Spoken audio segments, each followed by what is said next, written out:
जी हाँ दोस्तों, चंद्रशेखर ने योगी के सामने रख दी बड़ी शर्त, मानना ही होगा, नहीं है दूसरा ऑप्शन। उधर तेजस्वी की शेरनी ने भी भर दी हामी। खबर क्या है, मामला माजरा क्या, आपको बताएंगे। आप द राजनीति का विशेष सेगमेंट देख रहे हैं, खबर और विश्लेषण। मैं हूं आपके साथ यासूब रजा। दोस्तों, देश 21वीं सदी में प्रवेश कर चुका है। भारत चांद पर तिरंगा लहरा रहा है। डिजिटल इंडिया, विकसित भारत और विश्व गुरु बनने के दावे किए जा रहे हैं। गर्व की बात है, प्राउड फील होना चाहिए। लेकिन सवाल यह कि क्या भारत आज भी जाति के बोझ से आजाद हो पाया है? जवाब इसका नहीं हो पाया है। लेकिन चंद्रशेखर आजाद हावी हैं, लगातार जवाब मांग रहे हैं, हिसाब मांग रहे हैं। और एक बार फिर कैसे उन्होंने योगी आदित्यनाथ को चेता दिया है, आपको बताएंगे। क्योंकि दोस्तों, महत्वपूर्ण सवाल है, क्या भारत आज भी जाति के बोझ से आजाद हो पाया है? ना, क्योंकि जिस देश में आज भी मुछ रखने पर सजा दी जाए, जहां आज भी किसी इंसान का सिर सिर्फ इसलिए मुंडवा दिया जाए क्योंकि उसकी जाति नीची मानी जाती है, विकास पोस्टरों और भाषणों तक सीमित रह जाता है। दोस्तों, ऐसे में उत्तर प्रदेश के बरेली से आई यह तस्वीर देश के दावों को आईना दिखाती है। ऐसे दावों को, एक दलित युवक जिसकी मूंछ काट दी गई, सिर मुंडवा दिया गया, चेहरे पर कीचड़ पोत दिया गया। गुनाह क्या था मालूम है इसका? छोटा सा गुनाह था। दोस्तों, यह तस्वीर बरेली की है, जहां एक दलित युवक को भीड़ ने नहीं बल्कि जाति ने पीटा है।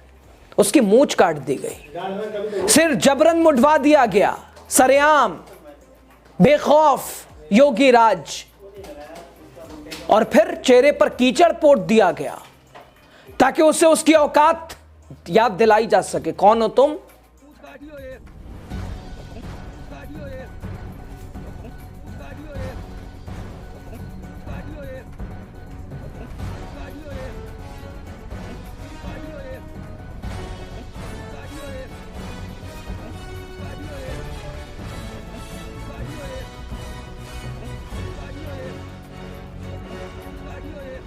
याद रखो दोस्तों, ये कोई मध्यकालीन सजा नहीं है, ये 2026 के भारत की हकीकत है। उत्तर प्रदेश जहां कानून के नाम पर बुलडोजर चलता है बाबा का, लेकिन दलितों की इज्जत कुचल जाने पर प्रशासन की रफ्तार थम जाती है। पीड़ित की गलती क्या थी? ना उसने चोरी की थी, ना डकैती की थी, ना कोई अपराध किया था, उधारी के पैसे मांग लिए थे। इस घटना पर आरजेडी की राष्ट्रीय प्रवक्ता प्रियंका भारती ने सोशल मीडिया एक्स पर तीखा हमला बोला। उन्होंने लिखा, मूंछ काटी, सिर मुंडवाया और फिर चेहरे पर पोत दी कीचड़। क्या इनका गुनाह दलित होना है?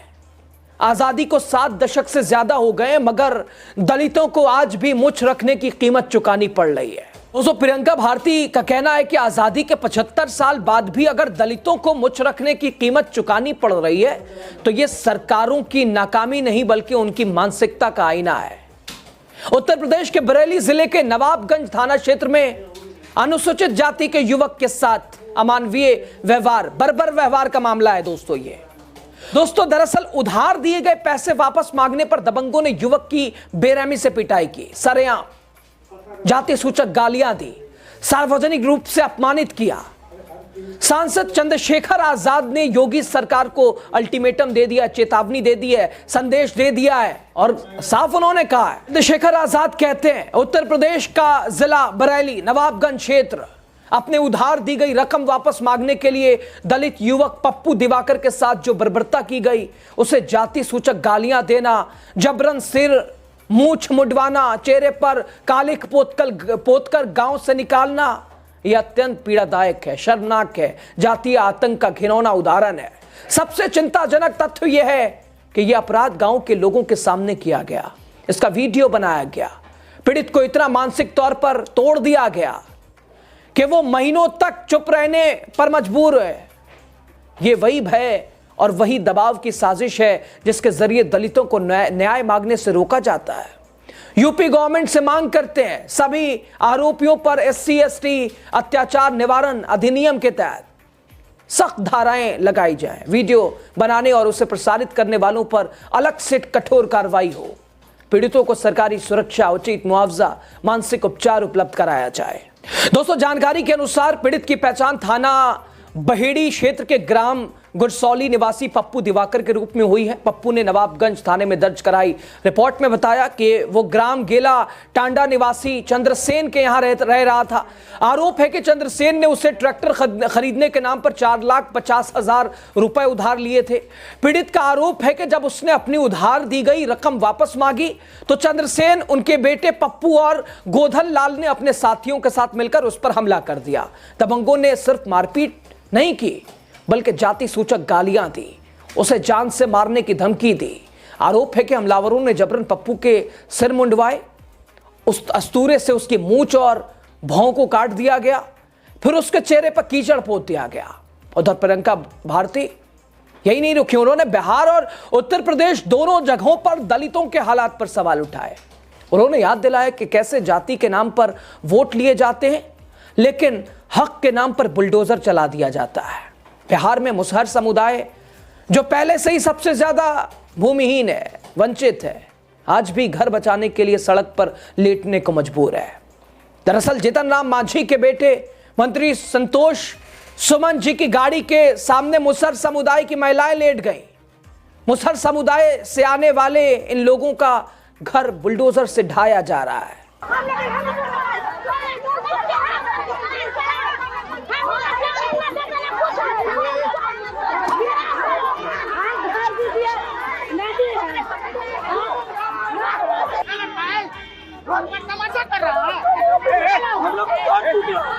जात के नाम पर कलंक है जीतन राम मांझी। हमने जात भाई दे के वोट दे थे, हमने का रखा बुलडोजर चला बिठा। कितना करते हैं आप लोगों के लिए, देख सकते हैं यहाँ पे प्रशासन और उस समाज के लोग उनके साथ झड़प तेज हो चुकी है। हम लोग कहाँ जाएंगे?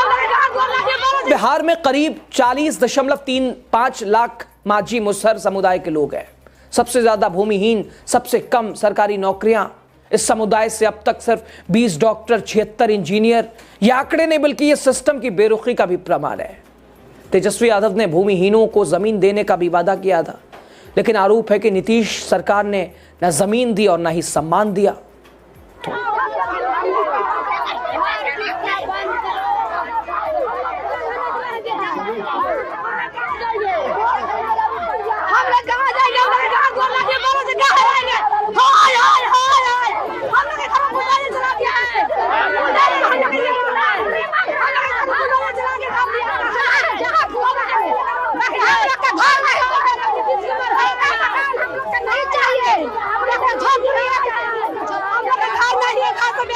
और वहीं दोस्तों, बीजेपी और जेडीयू दोनों पर सवाल उठा। बीजेपी पर आरोप कि वो दलितों को सिर्फ चुनावी संख्या समझती है और नीतीश कुमार वो सामाजिक न्याय की राजनीति का दावा करते हैं, लेकिन जमीन पर उनकी सरकार में सबसे ज्यादा दलित बेघर है। ये सिर्फ बरेली की घटना उधर नहीं, हाथरस, ऊना, इसके अलावा रोहित वेमुला, अनगिनत नामहीन कहानियां उनकी कड़ियां हैं दोस्तों, जहां जाति आज भी इंसान की हैसियत तय करती है। इससे पहले दोस्तों, प्रियंका भारती ने एक कार्यक्रम को लेकर कहा था जो कि बिहार के सारण में हो रहा था। कहा कि उच्च जातियों का विकास, ये लोग उच्च हैं तो हम लोग फिर क्या हुए। नीच कायदे से ऐसी बात करने वाले नीच सोच के ही होते हैं और इस सोच का विकास खुद बिहार सरकार करवा रही है। दोस्तों, इधर उत्तर प्रदेश में, उधर बिहार में, इधर से चंद्रशेखर, उधर से प्रियंका भारती। बीजेपी का सबका साथ, सबका विकास ऐसी तस्वीरों से खोखला लगता है जब दलितों की मूंछ काट दी जाती है। उधर नीतीश कुमार का सुशासन तब सवालों में घिर जाता है जब मुसहर महिलाएं बुलडोजर के आगे लेट जाती हैं, मंत्री की गाड़ी के आगे लेट जाती हैं। तस्वीरें बता रही हैं। सवाल सिर्फ इतना नहीं कि बरेली में क्या हुआ, सवाल यह कि क्या दलित होना आज भी अपराध है, गुनाह है? क्या संविधान सिर्फ किताबों में सिमट कर रह गया है? बीजेपी और नीतीश जवाब तो देना ही होगा, क्योंकि जब तक उत्तर प्रदेश में बाबा जी बताएंगे मूंछ काटी जाती रहेंगी, जब तक सिर मुंडवाए जाते रहेंगे, जब तक कीचड़ इंसानों के चेहरे पर पोती जाती रहेंगी, तब तक विकसित भारत सिर्फ एक नारा रहेगा, हकीकत नहीं। दोनों अलग अलग तस्वीरें दोस्तों आपने देखी, उत्तर प्रदेश के बरेली में लेकिन चंद्रशेखर ने गजब रिलाई की, उधर बिहार एक कार्यक्रम, दूसरा बुलडोजर के नीचे मुसहर समाज मंत्री की गाड़ी के आगे। अब इन्हें क्या कहा जाए, बताइएगा। बहुत शुक्रिया।